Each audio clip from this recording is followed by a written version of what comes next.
모세가 이제 백성에게 말합니다. 이스라엘 백성들이 모세에게 원망한 말을 한번 볼까요? 14장 11절에 보면 그들이 또 모세에게 이르되 애굽에 매장지가 없어서 당신이 우리를 이끌어내어 이 광야에서 죽게 하느냐? 어찌하여 당신이 우리를 애굽에서 이끌어내어 우리에게 이같이 하느냐? 우리가 애굽에서 당신에게 이른 말이 이것이 아니냐? 이르기를 우리를 내버려 두라. 우리가 애굽 사람을 섬길 것이라 하지 아니하더냐? 애굽 사람을 섬기는 것이 광야에서 죽는 것보다 낫겠노라. 이렇게 이스라엘 백성들이 모세에게 원망하는 말을 합니다. 그때 모세가 백성에게 이르되 너희는 두려워하지 말고 가만히 서서 여호와께서 오늘 너희를 위하여 행하시는 구원을 보라. 너희가 오늘 본 애굽 사람을 영원히 다시 보지 아니하리라. 여호와께서 너희를 위하여 싸우시리니 너희는 가만히 있을지어다. 이와 같이 모세가 이야기를 하고요. 이제 홍해 바다를 향해서 손을 내밀게 되었을 때 이제 홍해 바다가 열리고 길이 이 홍해 바다 가운데 생기게 되었습니다. 이제 영상이나 이런 영화를 보면 이제 그게 어떻게 가능했는가 이제 말씀에도 나오지만 물을 어떻게 하냐면 바람으로 하나님께서 바람으로 이렇게 밀어내는 것입니다. 강한 바람을 통해서 바람을 이제 이렇게 불게 하셔가지고 이 물을 양쪽으로 이렇게 벽이 되게 세우는 것입니다.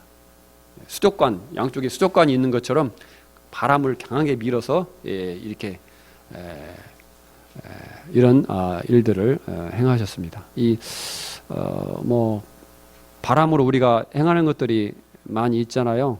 예를 들어서 이제 그 전에 보니까 스카이다이빙 여러분 아시죠?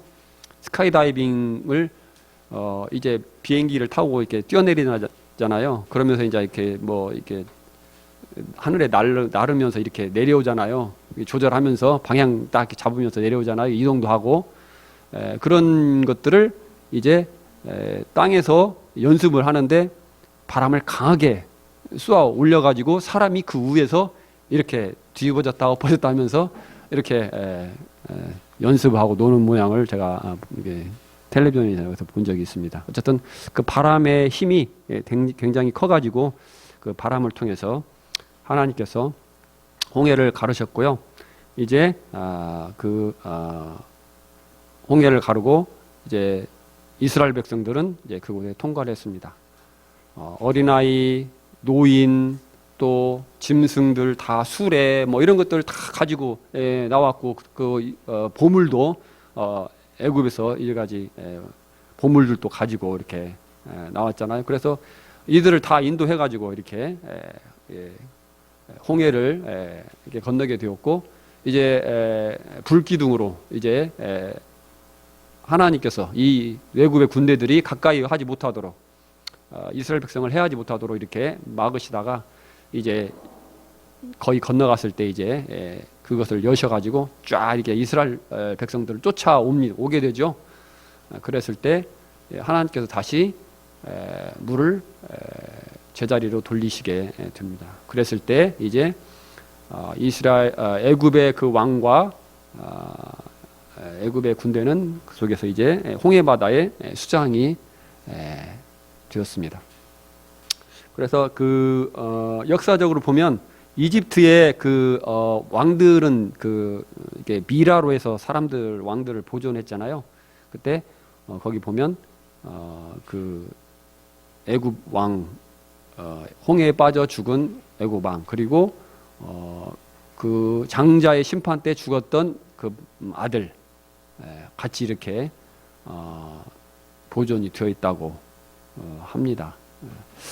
어쨌든 애굽 왕 바로와 그 아들까지 그때 한꺼번에 이와 같이 심판을 통해서 죽게 되었습니다.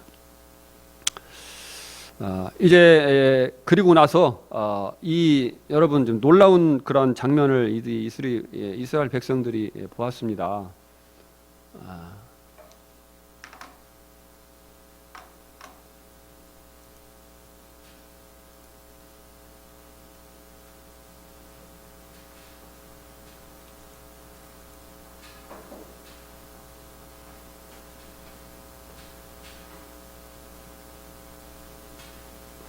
에, 여러분 얼마나 이스라엘 백성들에게 있어서 그 장과 사건이 얼마나 큰 놀라움이었겠습니까?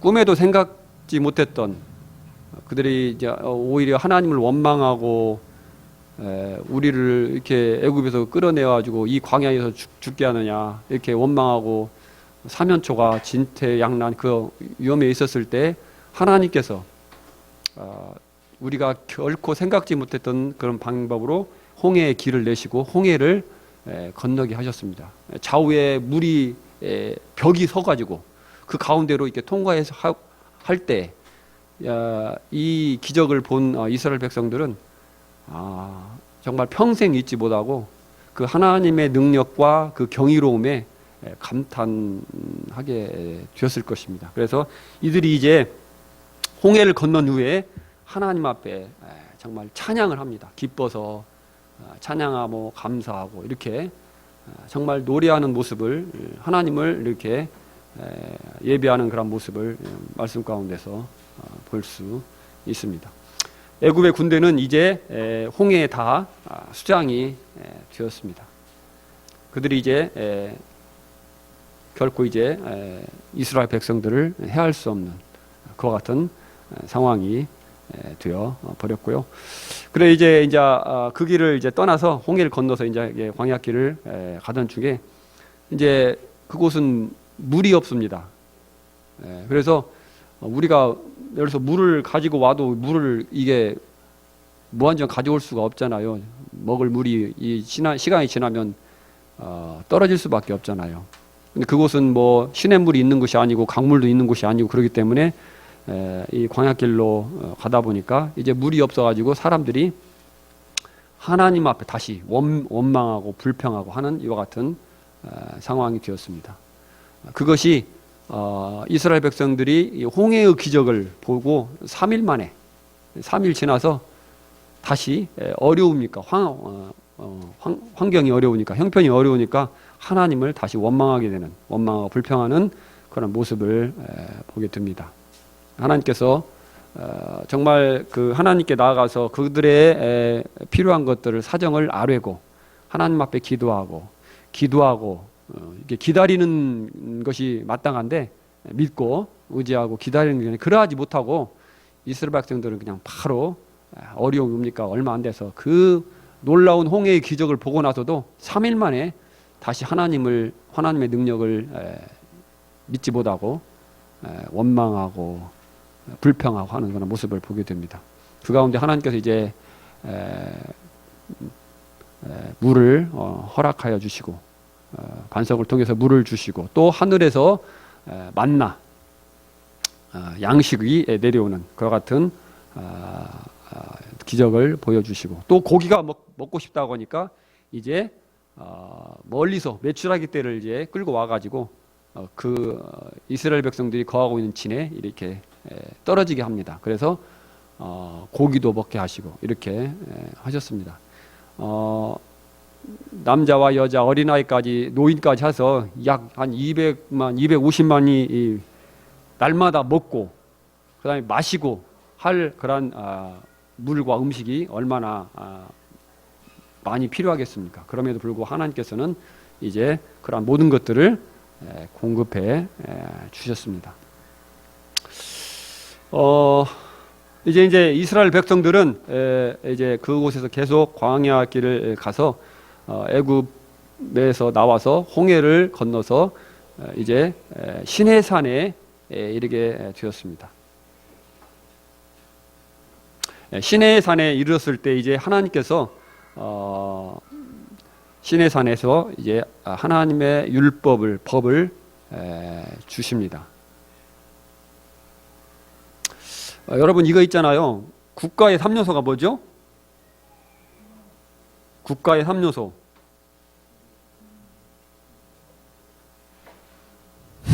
모르세요? 국민, 영토, 주권 이 세 가지가 있잖아요. 네. 국가를 이루려면 국민이 있어야 되고 그다음에 영토가 있어야 되고 주권이 이렇게 있어야 됩니다. 그래서 지금 이스라엘 백성들은 이제 국민이잖아요. 백성들이 이제 한 200만, 250만 정도 이렇게 나왔습니다. 네, 영토를 얻으러 가고 있습니다. 영토가 어디냐면 가나안 땅입니다. 하나님께서 주신 땅은 가나안 땅입니다. 그곳을 향해서 이제 가게 됐고요.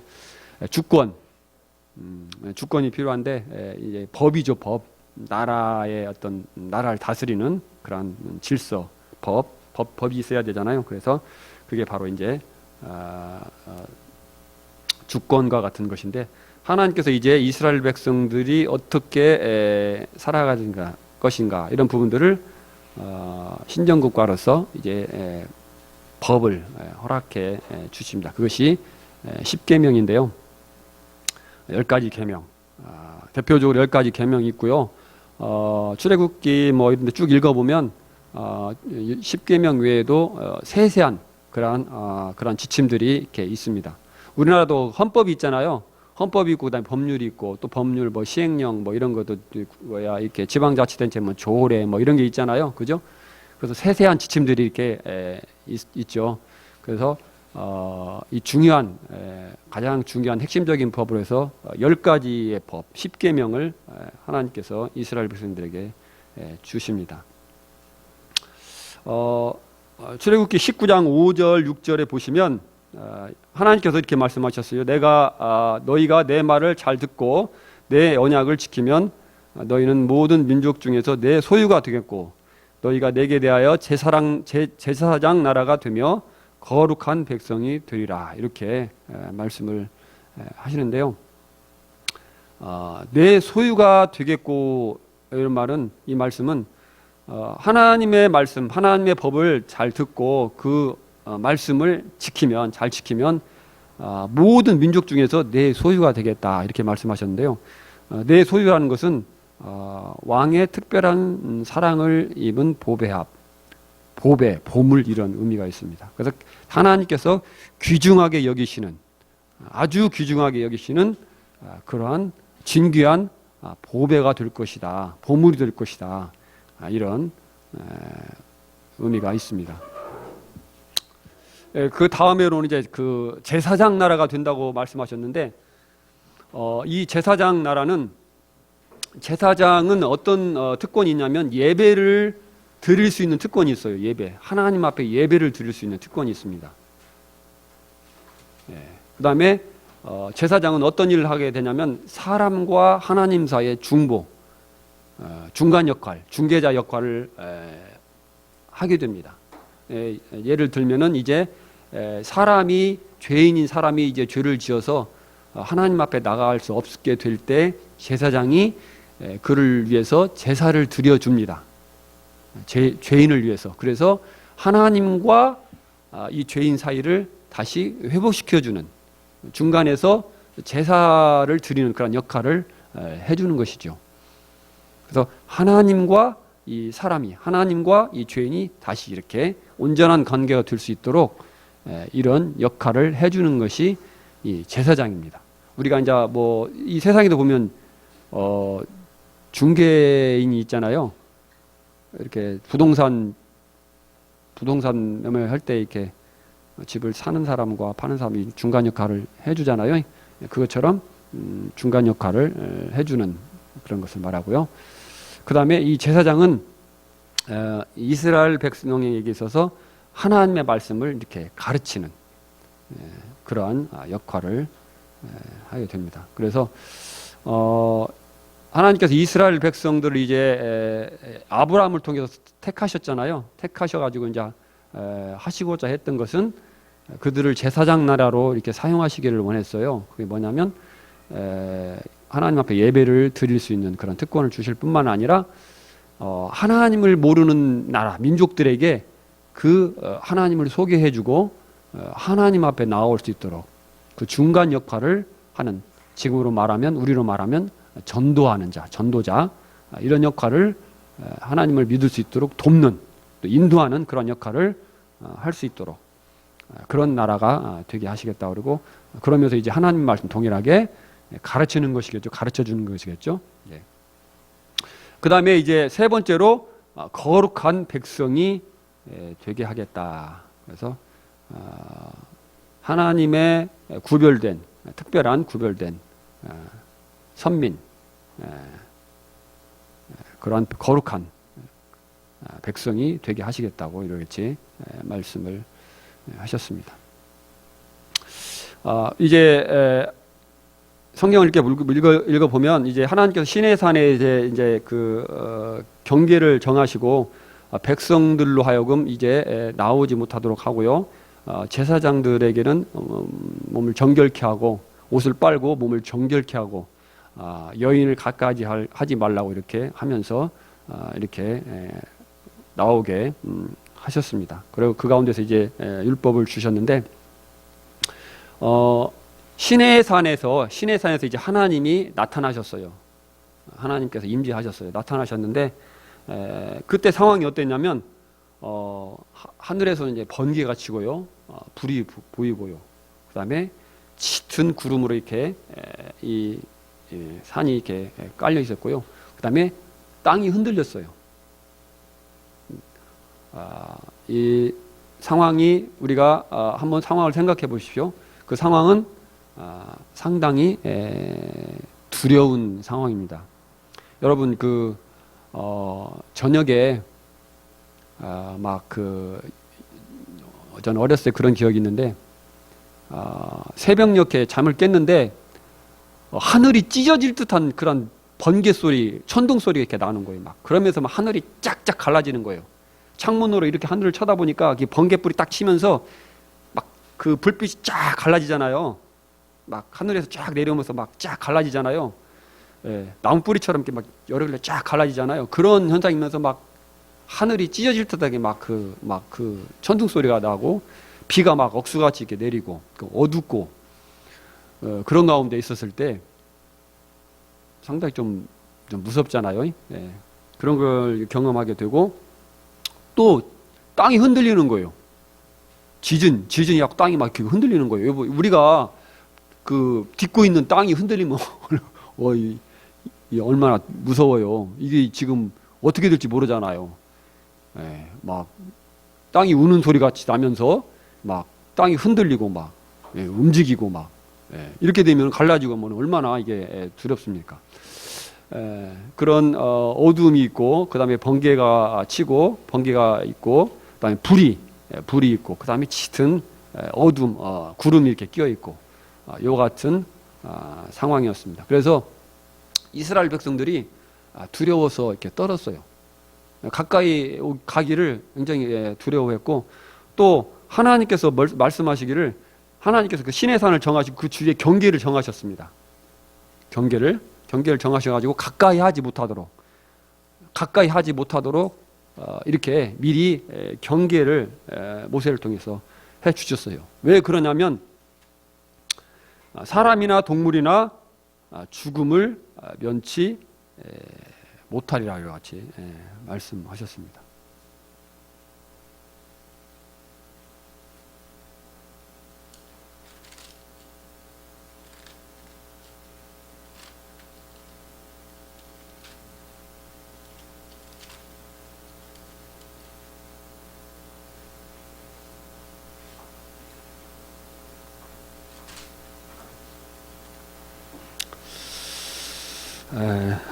출애굽기 19장 16절에 보면 이제 셋째 날 아침에 무레와 번개와 빽빽한 구름이 산 위에 있고 나팔 소리가 매우 크게 들리니 진중에 있는 모든 백성이 다 떨더라.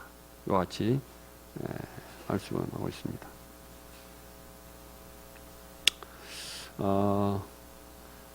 18절에는 시내산의 연기가 자욱하니 여호와께서 불 가운데서 거기 강림하심이라. 그 연기가 온기가마 연기같이 떠오르고 온 산이 크게 진동하며 이렇게 되어 있습니다. 그 다음에 21절에 보면 여호와께서 모세에게 이르시되 내려가서 백성을 경고하라. 백성이 밀고 들어와 나 여호와에게로 와서 보려고 하다가 많이 죽을까 하노라. 또 여호와께서 가까이 하는 제사장들에게 그 몸을 성결하게 하라. 나 여호와가 그들을 칠까 하노라. 이렇게 말씀하고 있습니다. 그래서 제가 이 말씀을 이렇게 읽어보면서 묵상해 보게 될 때 뭐라고 말씀하시냐면 제사장들에게 어떻게 말씀하시면 그 몸을 성결하게 하라. 나 여호와가 그들을 칠 것이다. 치겠다. 이렇게 말씀하신 게 아니라 칠까 하노라. 이렇게 말씀했어요. 무슨 얘기냐면 하나님의 거룩하심이, 하나님의 의로우심이 죄인들을 멸하신다 이 말이에요. 부지불식간에, 다른 말로 표현하자면 부지불식간에 그 하나님의 거룩하심이, 하나님의 의로우심이 이 죄인들이 이 가까이 오게 될 때 살아날 수 없다, 살 수 없다는 것입니다. 그런 것들을 이제 우리가 말씀 가운데서 보게 됩니다. 우리가 이제 예화를 들면 우리 집에 이제 보면 집에 요즘에는 좀 도시는 그런 게 없지만 시골 같은 데 가면 파리들이 많이 날아다니잖아요. 그죠? 파리들이 많이 날아다닙니다. 근데 파리가 어디에서 주로 놀다가 옵니까? 파리가 주로 어디에서 놀다 와요? 화장실도 가고 거름더미도 가고 예를 들어 썩은 어떤 동물들 거기에 가서도 또 뭐 먹고 동물들의 어떤 배설물 같은 데도 가고, 또 개구리, 예를 들어서 개구리가 이제 죽었다 하면 개구리 시체 가서도 거기 앉아서 있다가 오고 이렇게 하죠. 그러면서 온갖 그 더러운 것들, 균 이런 것들을 이렇게 가지고 다니잖아요. 그리고 아주 이제 어떻게 합니까? 시골에 오면 밥상에 딱 와가지고 밥 위에 또 딱 앉아요. 그죠? 우리 어릴 때 보면 참 그 생각도 못했어요. 어릴 때는 그 생각도 못했는데 나중에 가만히 생각해 보니까 그렇더라고요. 이게 파리가 이게 더러운 거잖아요. 깨끗한 게 아니잖아요. 곤충 이 파리가. 그래서 온갖 돌아다니다가 이제 옵니다. 그럼 우리는 어떻게 합니까? 파리 보면 파리채로 잡죠. 그냥 파리채로 잡고 양 놓아서 시골에 죽이고, 그렇습니다. 그러면서 가책을 느낍니까? 아이고, 이 생명을 사랑해야 되는데 그런 가책을 느껴본 적이 한 번도 없습니다. 이 파리는 이 해충이고 더러운 것이기 때문에 보는 족족 할 수만 있으면 다 잡았던 기억이 있습니다. 그래서 참 비유가 참 적절할지 모르겠지만 하나님 앞에 죄인들이 나오게 될 때 하나님께서 그냥 부지불식간에 이들을 칠 수밖에 없는, 돌격할 수밖에 없는, 멸할 수밖에 없는 그런 부분들을 우리가 생각하게 됩니다. 우리는 이 땅에 살면서 죄인들끼리 이렇게 같이 살잖아요. 너도 죄인이고 나도 죄인이야. 그렇죠? 별 차이 없어요. 좀 차이는 나긴 나요. 어떤 사람은 좀 깨끗하고 좀 덜 깨끗하고 더 깨끗하고 그 차이. 이제 어떤 속담 이렇게 이야기잖아요. 겨 묻은 개가 똥 묻은 개 나무란다. 이런 말 하잖아요. 너도 더럽고 나도 더러. 근데 조금 네가 깨끗하고 내가 조금 낫고 뭐 이 정도 차이죠. 그러나 하나님은 그러하신 분이 아니라는 것입니다. 하나님은 지극히 거룩하신 분이고 우리가 생각할 수 없는, 이해할 수 없는 정말 성결하신 분이라는 겁니다. 그래서 우리가 이 죄인들이 하나님 앞에 나아가게 될 때 결코 살아날 수 없는, 용납될 수 없는 그러한 분이심을 우리는 이 말씀을 통해서 이해해야 됩니다. 하나님은 우리와 다르신 분이다. 죄에 있어서 우리는 죄인이고 죄 가운데 그저 눈만 뜨면 알고 짓고 모르고 짓고 그리고 죄 짓고 살죠. 죄 가운데서 죄인들과 더불어서 이렇게 살아갑니다. 그래서 죄가 무엇인지 크게 인식하지 못하고 그렇게 살아갑니다. 그러나 거룩하신 하나님 앞에서는 1.1획의 죄도 용납될 수 없는 그러한 분이시라는 것을 우리는 하나님 우리와 다른 분이다. 거룩하신 분이다. 죄가 없으신 분이다. 그리고 죄를 결코 용납하실 수 없는 그러한 본성을 가지고 계신 분이다. 본성. 우리가 이것을 잘 이해했으면 좋겠습니다.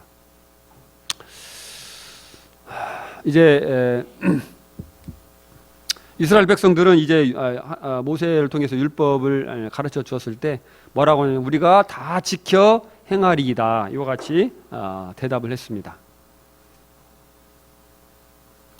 그러나 이제 갈라디아서 3장 10절에 보면 하나님께서는 이렇게 말씀하시죠. 누구든지 율법책에 기록된 대로 모든 일을 항상 행하지 아니한 자는 저주 아래 있는 자라 하였습니다. 이렇게 했습니다. 그래서 하나님은 하나의 죄도 용납하실 수 없는 그러한 거룩하신 분이다.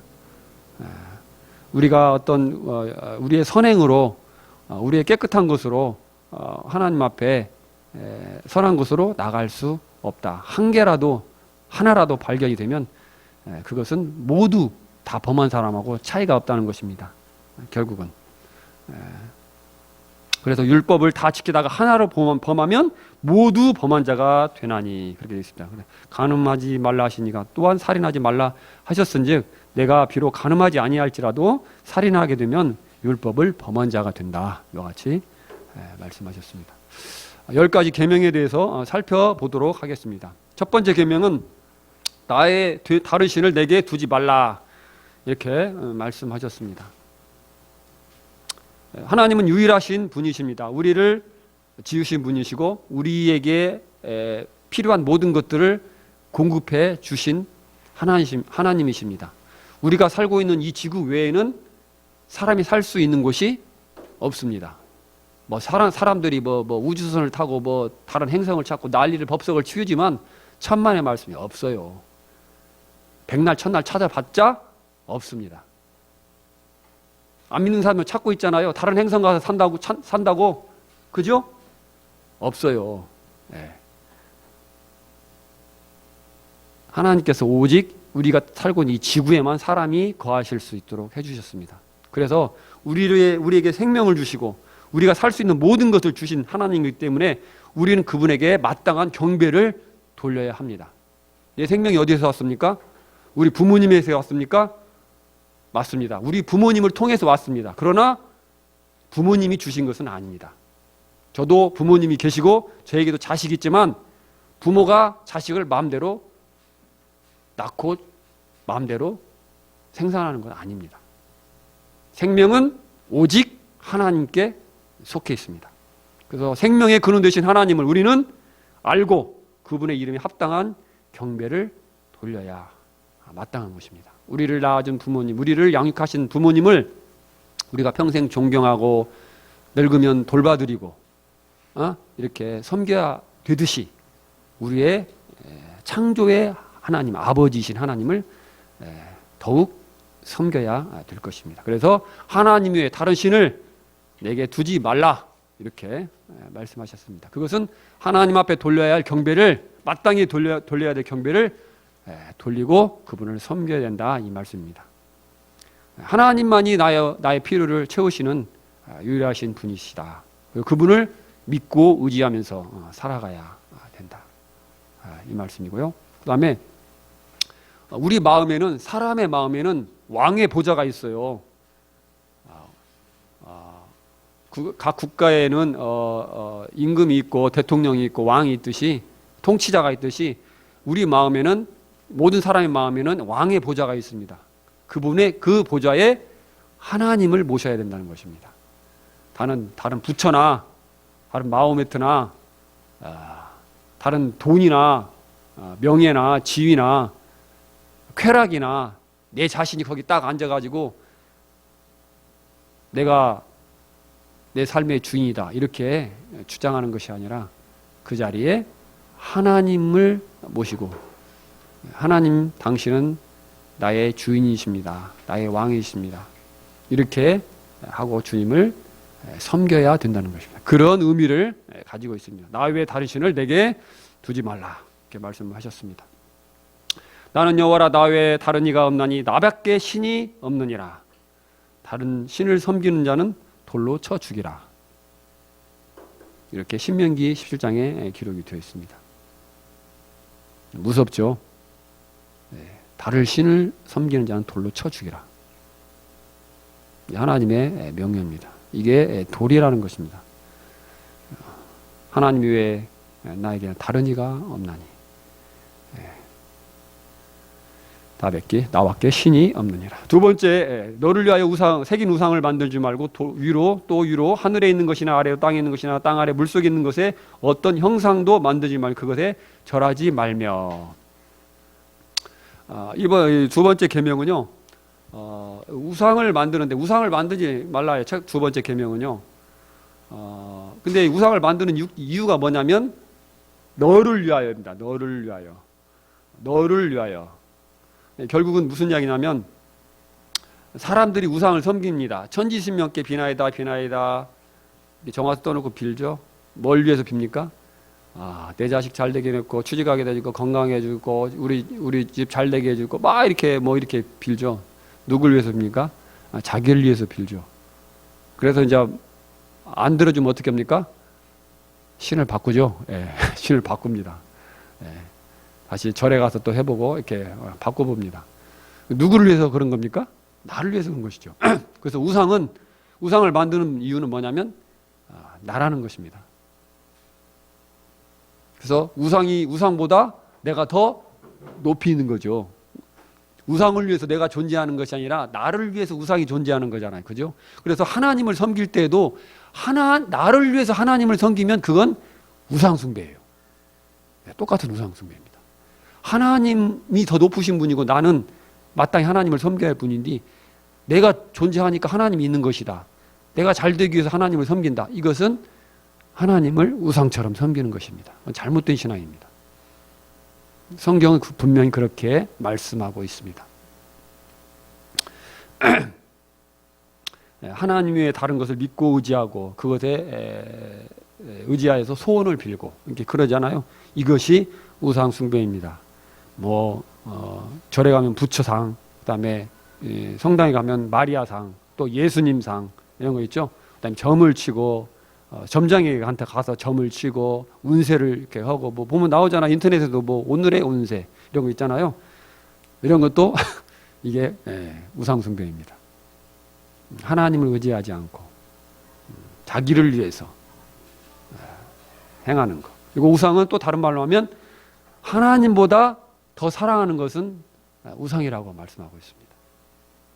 그래서 하나님을 최고로 사랑해야 된다. 이렇게 말씀하고 있습니다. 그런데 우리가 이거 너무 독단적이지 않느냐 생각할 수 있죠? 그죠?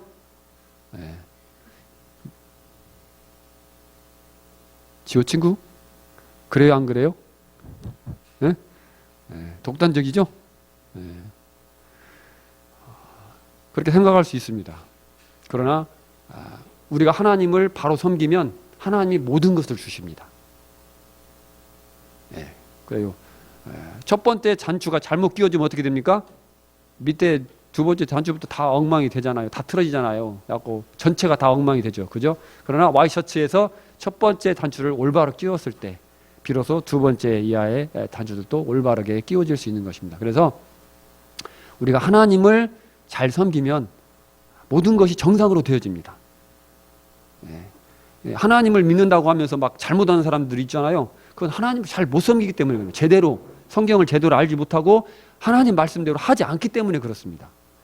하나님을 제대로 알고 하나님을 제대로 섬기면은요 사람들한테 존경을 받게 돼 있어요. 사실입니다. 정말 하나님 앞에 존귀한 자가 되고 사람들한테서도 존귀함을 받아요. 하나님을 잘 섬기면. 왜 그러냐면 하나님께서는 자기만 잘 섬기라는 게 아니라 사람도 사랑하라고 했고 사람들을 위해서 헌신하라고 그렇게 말씀하고 계세요. 근데 제가 요즘에 그 이슬람에 대해서 배우는데 이슬람은 뭐라고 하는지 아십니까?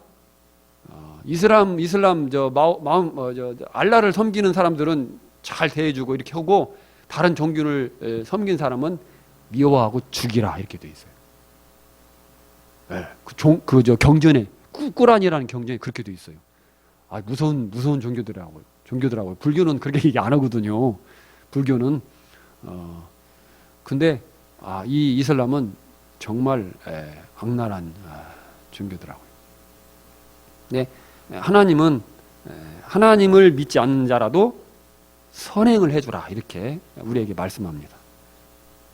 그리고 그들이 너를 핍박하고 너를 저주하고 할지라도 그들을 축복하라. 하나님 그렇게 말씀하고 계세요. 성경 읽어보세요. 그렇게 돼 있어요. 하나님 얼마나 선하신 분이에요. 그래서 우리가 하나님을 정말 사랑하고 존경하게 하게 되면 사람들에게서도 존경하고 이렇게 귀하게 여김을 받게 된다는 것입니다. 그래서 하나님보다 더 사랑한 것은 우상이다. 그래서 우상에는 보이는 것과 보이지 않는 것이 있습니다. 보이는 것은 뭐 부처, 마호메트, 마리아상, 예수님상. 예수님 하나님도요. 예수님도 어떤 상을 만들어 가지고 거기다 이렇게 절하지 말라고 이렇게 말씀하고 계세요. 예수님이다 하고 거기다 막 만들어 가지고 막 절하고 막 복을 빌고 이렇게 하는데 그것도 우상 숭배라고 하나님께서 말씀하셨습니다. 그래서 보이는 우상이 있고 보이지 않는 우상은 돈이나 명예나 지위나 쾌락이나 스포츠나 이런 모든 것들 그런 것들이 있습니다. 세 번째로 내 하나님 여호와 이름을 망령되이 부르지 말라 이렇게 말씀하시는데요. 창조주 하나님을 마음에 항상 두고 존중히 여기며 경솔하게 말하지 말아야 됩니다. 하나님을 원망하는 말을 함부로 내뱉어서는 안 됩니다. 오마이갓, 지저스, 하나님도 무심하시지. 하나님이 있다면 어떻게 이런 일이 있을 수가 있어? 하면서 하나님을 원망합니다. 하나님을 내가 섬겼는데 하나님이 나한테 이럴 수 있습니까? 내가 하나님을 얼마나 열심히 섬기면 나에게 이런 병을 주십니까? 이렇게 하나님을 원망하고 하나님 앞에 망령되이 행하는 것입니다. 오마이갓이라든지 지저스라는 말들은 사람들이 욕으로 사용을 하는 경우가 이렇게 많이 있죠. 지저스라는 것은 예수님이잖아요. 지저스 크라이스트, 영어로 지저스라는 말인데 이 말을 욕으로 이렇게 사용하는 경우도 이렇게 있습니다. 진짜 하나님 앞에 두려운 일입니다. 그리고 우리가 살다 보면 어려운 일이 있을 때 하늘도 무심하시지, 하나님도 무심하시지, 어떻게 나한테 이럴 수가 있어? 이렇게 하고 하나님이 살아계시다면 어떻게 이런 일이 있어서 이 세상을 보십시오.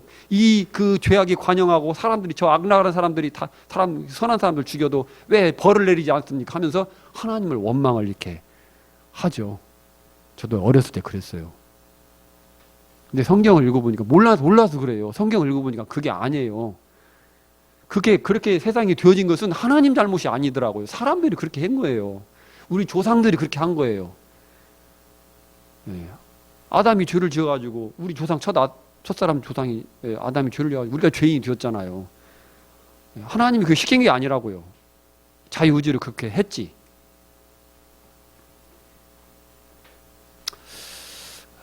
그 다음에 이제 열왕기 하 7장에 보면은 이제 이스라엘 백성들이 이제 굶주려 가지고 제가 이제 시간이 없어서 이렇게 못 하는데 굶주려 가지고 이렇게 있었을 때 아람 그 나라가 쳐들어와 가지고 이제 성이 이제 이렇게 둘러싸여 있었습니다. 그래가지고 오랫동안 있었으니까 이렇게 되면 어떻게 돼요? 먹을 거 다 떨어집니다. 먹을 거 다 떨어지잖아요. 그래갖고 사람들이 막 굶주림 가운데 허덕였어요. 근데 이제 하나님께서 며칠이 있으면 내가 이제 먹을 것도 충분하게 주겠다. 그리고 그 음식물 가격이 엄청 싸게 될 것이다. 이렇게 말씀했을 때 신화 중에 하나가 하나님께서 하늘에다가 창을 내신들 그렇게 될 수 있겠는가? 이렇게 이야기를 했어요. 하나님께서 그렇게 해주시겠다고 약속했는데 못 믿은 거죠. 하늘에 창을 낸들 창을 내가지고 곡식을 쏟아내린들 그렇게 싼 가격에 곡식이 거래가 되고 배불르게 먹을 수 있겠어? 설마 그렇게 있겠어? 이렇게 어떤 관리가 얘기를 했습니다. 근데 이제 3일 후에 그렇게 되었고요. 그 사람은 그래서 하나님께서 너는 그거를 보긴 보는데 그 먹지를 못할 것이다. 말씀대로 되었습니다. 그 사람은 그 사실을 그 하나님께서 복을 내리신 것을 보고 죽었습니다. 두려운 것이죠. 그래서 하나님을 함부로 이렇게 폄하하는 그런 언행을 한다거나 이런 것들은 우리가 조심해야 됩니다. 이것은 하나님 앞에 불경스러운 죄인 것입니다. 우리가 실수해서 잘못하게 이렇게 이야기할 수 있지만 하나님 앞에 분명한 것은 죄라는 것입니다. 역대하 32장에도 이제 사내립에 대한 그런 얘기가 있는데 그것은 시간이 없어서 그냥 넘어가도록 하겠습니다. 네 번째 계명은 안식일을 기약하여 이제 거룩하게 지키라 이렇게 말씀하셨습니다. 하나님께서 6일 동안 천지를 창조하셨고요. 일곱째 날에 안식하셨습니다. 그래서 안식일을 지키도록 이스라엘 백성이 말씀하셨는데 이것은 이제 일곱째 날 때는 하나님께서 우리를 위해서 그와 같이 천지를 창조하시고 우리에게 모든 것을 주셨다 하면서 하나님을 기억하고 기념하면서 하루를 쉬면서 그렇게 보내는 것입니다. 그렇게 하도록 하셨습니다. 그런데 안식일에 대해 어떤 사람이 나무하다가 이렇게 발견이 돼가지고 돌에 맞아 죽은 사실이 민수기 15장에 이제 기록이 되는데 이스라엘 자손이 광야에 거류할 때 안식일에 어떤 사람이 나무하는 것을 발견한지라 그 나무하는 자를 발견한 자들이 그를 모세와 아론과 온 회중 앞으로 끌어왔으나 어떻게 처치할는지 지시하심을 받지 못한 고로 가두었더니 여호와께서 모세에게 이르시되 그 사람을 반드시 죽일지니 온 회중이 진영 밖에서 돌로 그를 칠지니라. 온 회중이 곧 그를 진영 밖으로 이끌어내고 돌로 그를 쳐 죽여서 여호와께서 모세에게 명하신 대로 하니라.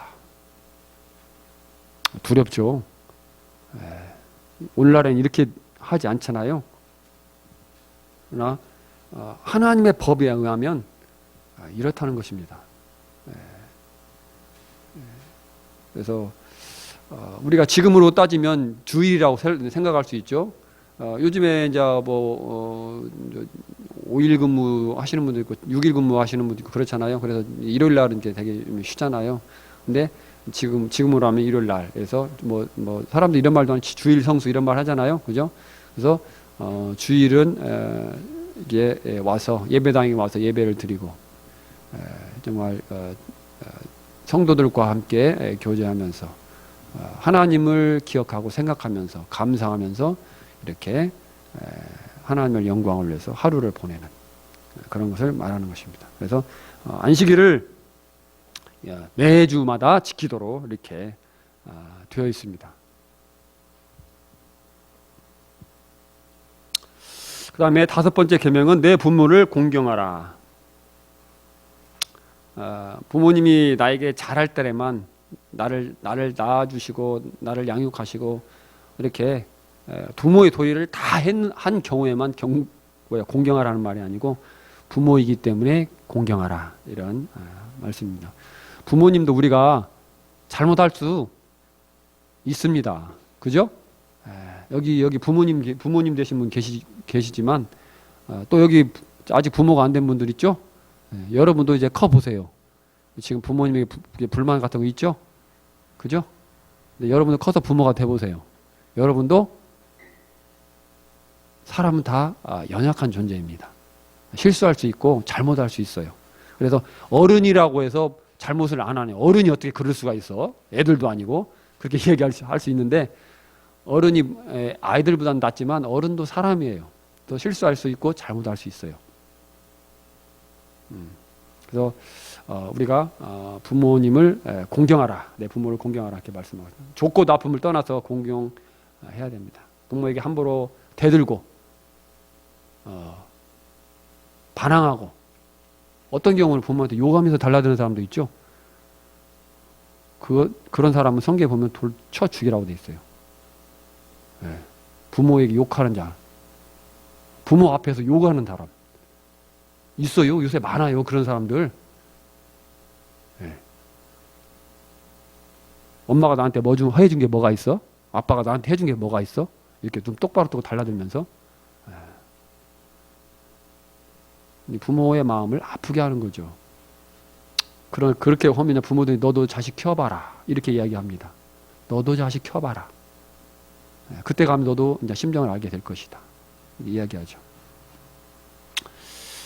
사람에게 완악하고 패역한 아들이 있어 그의 아버지의 말이나 그 어머니의 말을 순종하지 아니하고 부모가 징계하여도 순종하지 아니하거든 그의 부모가 그를 끌고 성문에 이르러 그 성읍 장로들에게 나가서 그 성읍 장로들에게 말하기를 우리의 이 자식은 완악하고 패역하여 우리의 말을 듣지 아니하고 방탕하면 술에 잠긴 자라 하면 그 성읍의 모든 사람이 그를 돌로 쳐 죽일지니 이같이 네가 너희 중에서 악을 제하라 그리하면 온 이스라엘이 듣고 두려워하리라. 이게 이렇게 한다 할지라도 이 부모가 끌고 나가서 내 자식 죽이라고 이렇게 말하는 부모가 아마 없죠. 어떻게 하겠어요. 말 안 듣고 이렇게 부모에게 함부로 하고 그래도 이 자식은 정말 죽어 마땅한 자식이라고 하고 고발해가지고 돌로 쳐 죽도록 하는 부모는 없을 것입니다. 어쨌든 우리가 하나님의 법에 의하면 하나님의 거룩하신 하나님의 법에 의하면 이와 같이 행해야 된다는 것입니다. 그다음에 살인하지 말라. 우리가 10가지 계명 중에 이 계명 하나는 온전히 지켰겠지, 지킬 수 있다 이렇게 생각을 합니다. 뭐 지금 여기 살인하신 분은 아마 실제적으로 살인하는 분은 안 계실 거죠. 그러나 이제 신약 시대에 와서 예수님께서는 이제 그렇게 말씀하셨어요. 형제를 미워하는 자마다 살인하는 자니 이렇게 말씀하셨어요. 그래서 하나님께서는 근본적인 것을 다루십니다. 우리 마음에 있는 것들, 그것도 이 악한 것들도 죄라고 말씀하시는 거예요.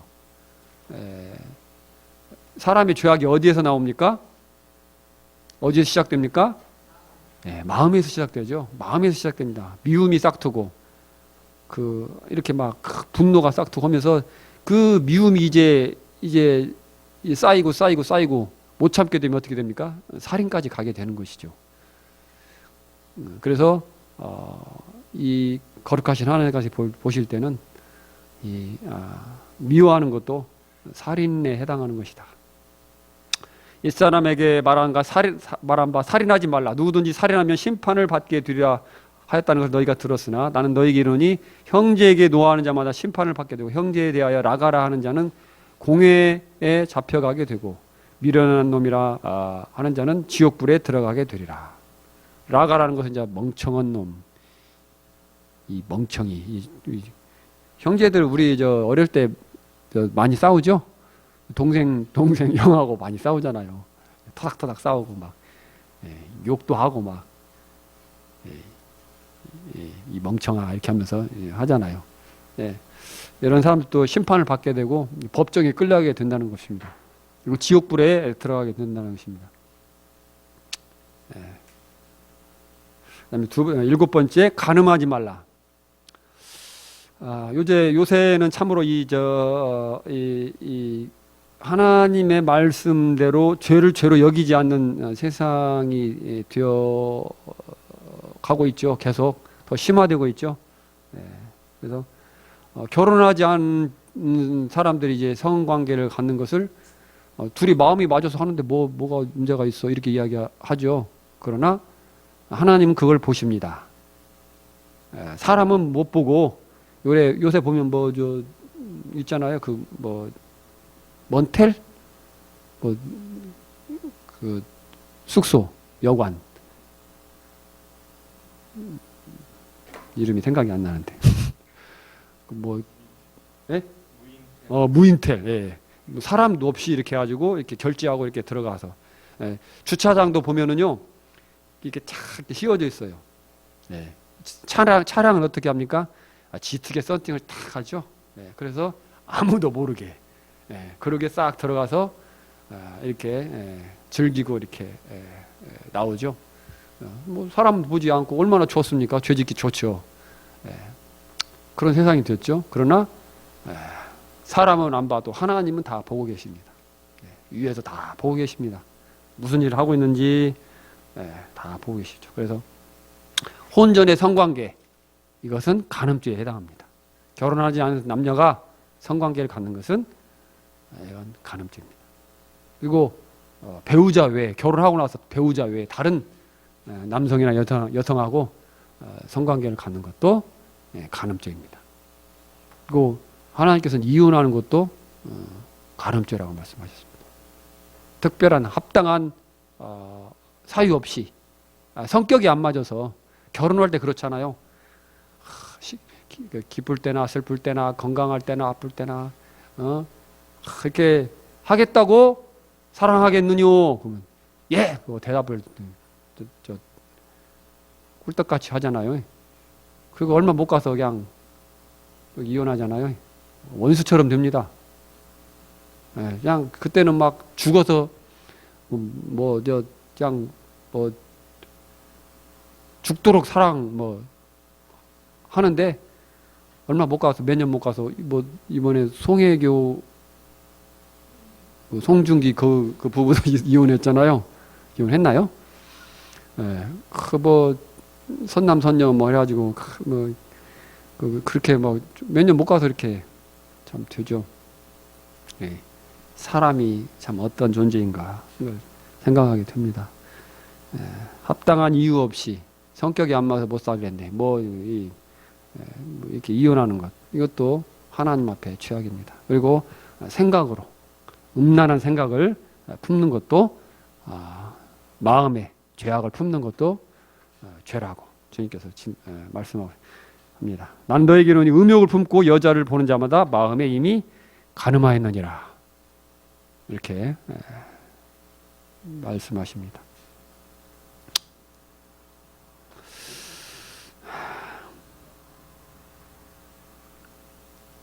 이 부분은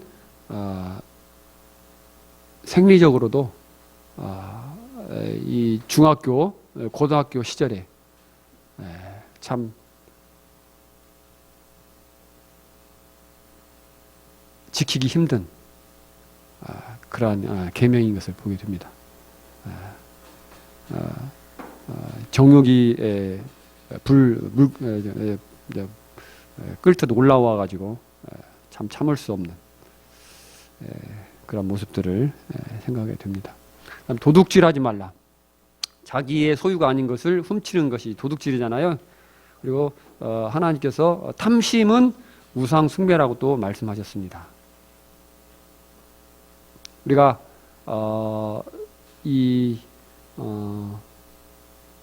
자기가 아닌 것, 자기 것이 아닌 것, 자기의 소유가 아닌 것에 참 이렇게 참 탐심을 낼 때가 많이 있죠. 그리고 불평할 때가 많이 있습니다. 저는 금수저인데 나는 왜 흙수저밖에 안 되는가? 이런 것들 불평하게 되고요. 또 하나님이 주신 것 여러 가지 재능이나 지능이나 이런 것들에 대해서 내가 가진 것에 대해서 만족하지 못하고 불평불만하고 그러죠. 사람에게 있어서 그런 부분이 이렇게 있습니다.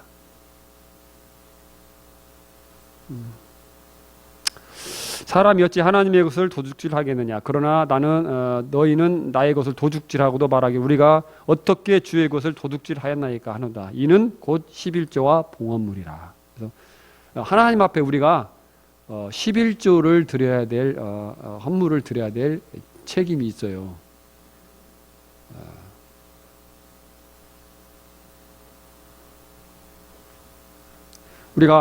여러분, 우리가 전세를 살면 어떻게 합니까?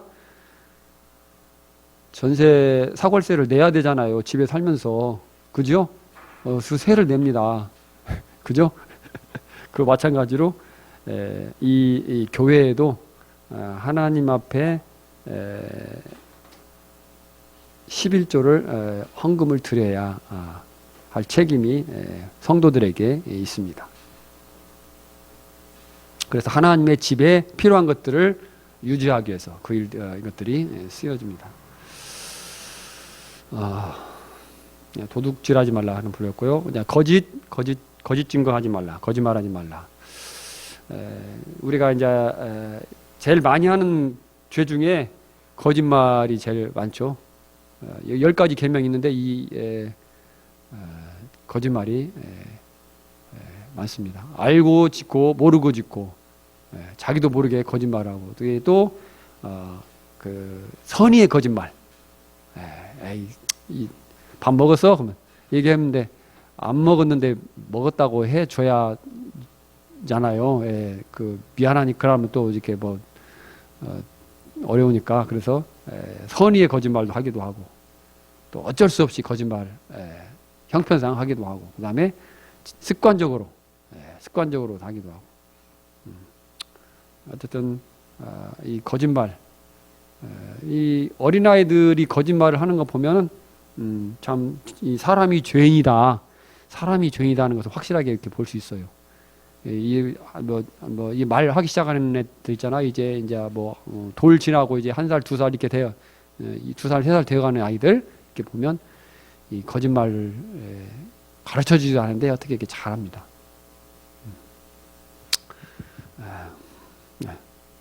그다음에 내 이웃의 소유를 탐내지 말라 이렇게 되어 있습니다.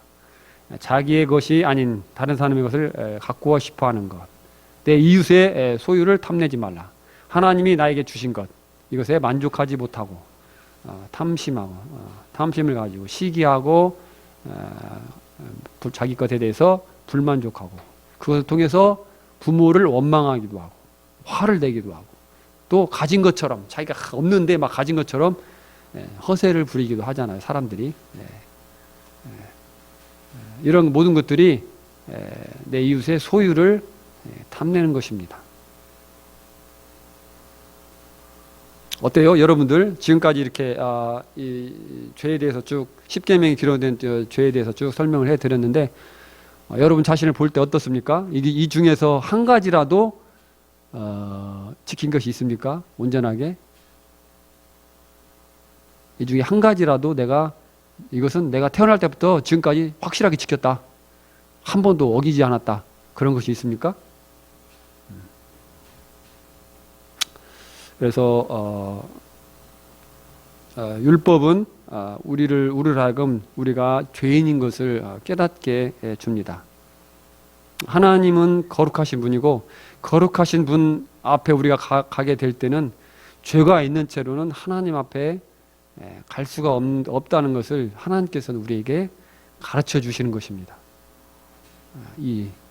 그래서 우리는 정말 눈만 뜨면 정말 죄를 지을 수밖에 없는 늘 죄 가운데서 뒹굴면서 살 수밖에 없는 존재라는 것을 생각하게 됩니다.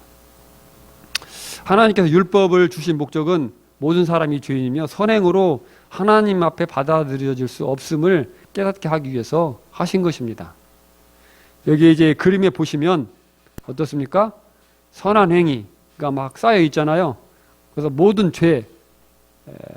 죄보다도 이것이 많은 것처럼 우리가 생각할 수 있습니다. 그러나 그렇지 못합니다. 하나의 죄만 있어도 이 모든 선행과 모든 봉사활동과 이런 모든 것들을 모든 것보다도 이 하나의 죄가 우리를 지옥으로 끌고 갈 수밖에 없다는 사실들을 이 하나님의 말씀에서 생각하게 됩니다. 그래서 우리가 하나님 앞에 구원받고 하나님의 자녀가 되고 천국에 들어갈 수 있는 길은 우리의 노력과 우리의 선행과 이런 것들로 해서 하나님 앞에 인정받아서 갈 수 없음을 우리에게 가르쳐 주고 있습니다. 그러면 어떻게 해야 됩니까? 하나님의 은혜와 자비하심을 구하면서 그분 앞에 겸손한 마음으로 나가는 것이 우리에게 필요합니다. 하나님, 나는 죄인이다. 이런 것을 인정하고 하나님 앞에 의로운 행위로 나갈 수 없고 하나님 앞에 나는 죄 때문에 죽을 수밖에 없는 하나님의 법대로 하면 나는 1000번 만번 돌에 맞아 죽을 수밖에 없는 그러한 죄인이라는 것을 우리에게 가르쳐 주고 있는 것입니다. 오늘은 여기까지 하고 기도하고 마치겠습니다.